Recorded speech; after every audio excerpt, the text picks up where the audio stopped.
Alexandre de Moraes desandou a ficar comentando críticas de políticos feitas em redes sociais e demais plataformas.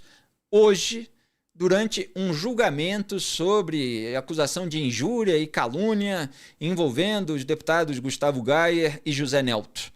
Já falei disso tempos atrás, não vou entrar no mérito específico da questão, embora haja elementos interessantes. Mas é um julgamento na primeira turma do STF, e aí o Moraes começou a dizer que os políticos estão buscando like, estão utilizando o judiciário para fins eleitorais.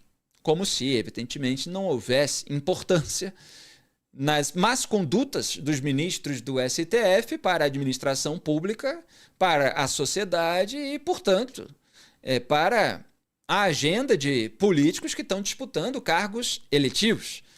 Moraes simplesmente não quer que se fique apontando má conduta de ministro do Supremo. Então ele faz um discurso político, de patrulha. Vamos assistir. Lamentavelmente, hoje, parlamentares, independentemente de partido ou posição ideológica, parlamentares de posições opostas, eles se reúnem, seja na televisão, seja em rádio, em programas, exatamente para isso. Para um ficar ofendendo o outro, cada um repercute nas suas redes sociais, cada um tem muitos likes e conseguem elevar o conhecimento público a seus nomes. Ou seja, eles próprios instrumentalizam xingamentos recíprocos como uma forma de campanha eleitoral. E nós estamos vendo isso não só em relação a parlamentares, como atualmente em relação ao próprio Supremo Tribunal Federal e a ministros dessa casa, onde políticos que não têm voto necessário para atingir as candidaturas que querem, acabam querendo ofender o Poder Judiciário, acabam querendo ofender a honra, a dignidade dos membros do Poder Judiciário, utilizando-nos como escada eleitoral. Obviamente, e recentes pesquisas mostraram isso, recentes mesmo, de ontem mostraram isso, esses políticos que pretendem, ao invés de discutir saúde, educação, segurança pública, ao invés de discutir o que fizeram em seus mandatos, como fizeram, o que fizeram de bem, se é que fizeram, o que fizeram de mal, se também é que fizeram, querem pegar uma escada numa suposta polarização contra o Supremo Tribunal Federal, não com críticas, mas com agressões verbais, que seriam em qualquer local do mundo caracterização de um assédio moral. E com isso, volto a dizer, querem likes, mas acham que o eleitor, que a eleitora, não tem consciência disso, presidente. O pior de tudo não é só ofender a instituição, ofender o Poder Judiciário, ofender os ministros e a ministra do Poder Judiciário. O pior é ofender a inteligência do eleitorado. O eleitor, a eleitora, não quer essa histeria coletiva de ofensas e mais ofensas. O eleitor, a eleitora, todo o eleitorado nacional quer solução para os problemas brasileiros. Produção.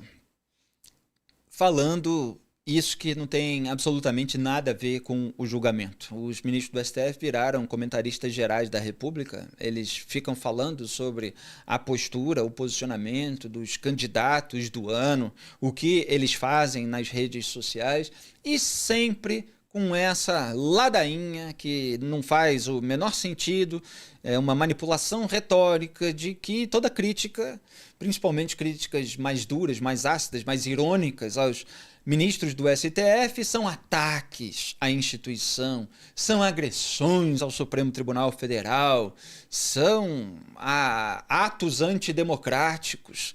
Tudo isso é ridículo e, de fato, já caiu na caricatura. Fica até difícil falar sério a respeito disso, porque chega a um nível em que só a sátira consegue dar a devida dimensão a alegações tão sem fundamento.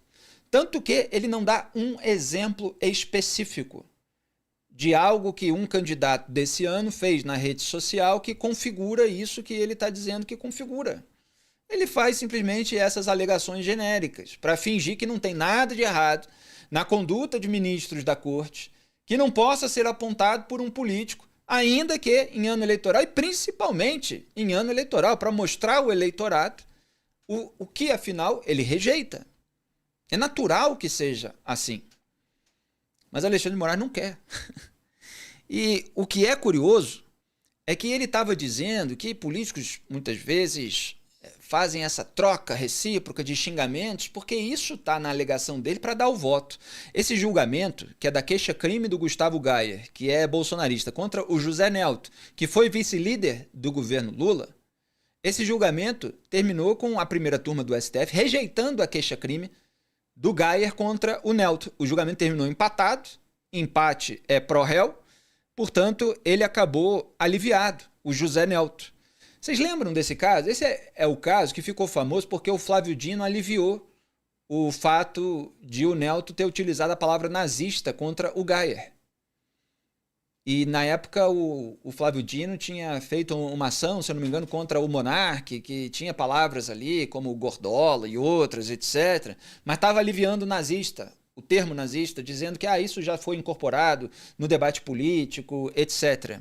Foi uma entrevista que o José Nelto deu em podcast, falou de fascistas, nazistas e deu o exemplo específico do Gustavo Gayer. E aí ele entrou com uma ação. Tem outras falas assim que vocês podem ver aí no noticiário. E o Alexandre de Moraes estava construindo o argumento de que eles dois ficam se atacando, etc. Vou até tentar pegar aqui um trecho da alegação do Alexandre de Moraes.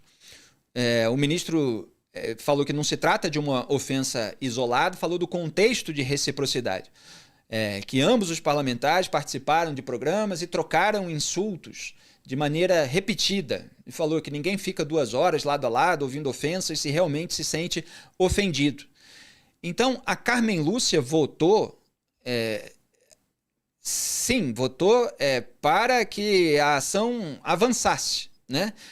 Pelos crimes de injúria e calúnia que teriam sido cometidos pelo José Nelto contra o Gustavo Gayer. Então a Carmen Lúcia foi dura ali e deu voto a favor do enquadramento. O Flávio Dino deu um voto a favor apenas do enquadramento de calúnia. Então tem nuances aí e tal, o Dino aliviou por um lado, mas manteve ali o voto pela configuração de calúnia. Alexandre de Moraes e Cristiano Zanin é que votaram não, votaram para aliviar o José Nelto. E esse Moraes é o relator do inquérito das fake news. para quem, o Moraes, para quem o Gilmar Mendes fez um pedido para incluir o Romeu Zema em razão de teatro de fantoche. Ele está votando para aliviar um parlamentar ligado ao governo Lula, do qual ele é aliado, em razão de acusações de nazismo. O nazismo, vamos lembrar, exterminou 6 milhões de judeus. É a pior associação que se pode fazer a uma pessoa, talvez, né? Porque é talvez o maior horror da história da humanidade. E ele retalia pessoas que incomodam ministros do STF por meio do inquérito das fake news ou não decide rapidamente arquivar determinados pedidos absolutamente desprovidos de qualquer fundamento, como é o caso do pedido do Gilmar para que o Romeu Zema seja enquadrado. Como é que o sujeito que alivia o José Nelto vai avançar com uma ação contra o Zema por causa de teatro de fantoche? Mas ele constrói lá toda uma alegação. Então, quer dizer, está se metendo no debate político, está se metendo no debate eleitoral porque está incomodado. Porque a esposa fechou um contrato de 130 milhões, acabou o escritório dela recebendo 80 milhões de reais do Banco Master. Ele ficou nas cordas aí no debate público e precisa manifestar esse incômodo para mandar todos os seus recados, mas não entra nos elementos específicos que geram as críticas que o incomodam. Vamos lembrar o que disse, muito rapidamente, o Alexandre de Moraes, lá em 2018. Quem não quer ser criticado Quem não quer ser satirizado, fique em casa. A liberdade de expressão autoriza programas humorísticos, charges, sátiras, realizados a partir de trucagem, montagem ou outro recurso de áudio e vídeo, como costumeiramente se realiza, e volto, insisto, nas últimas 4 eleições, normalmente isso foi realizado sem nenhum prejuízo ao exercício do voto, ao exercício da democracia. Sem nenhum prejuízo ao exercício do voto, ao exercício da democracia. O vídeo que você acabou de assistir é um corte do programa Análise dos Fatos, transmitido ao vivo às segundas e sextas às 12 horas e terças, quartas e quintas às 18. As íntegras ficam disponíveis na aba Ao Vivo do meu canal de YouTube e os cortes na aba Vídeos. Curta, compartilhe e seja membro do canal para ajudar a manter esse programa no ar. Obrigado.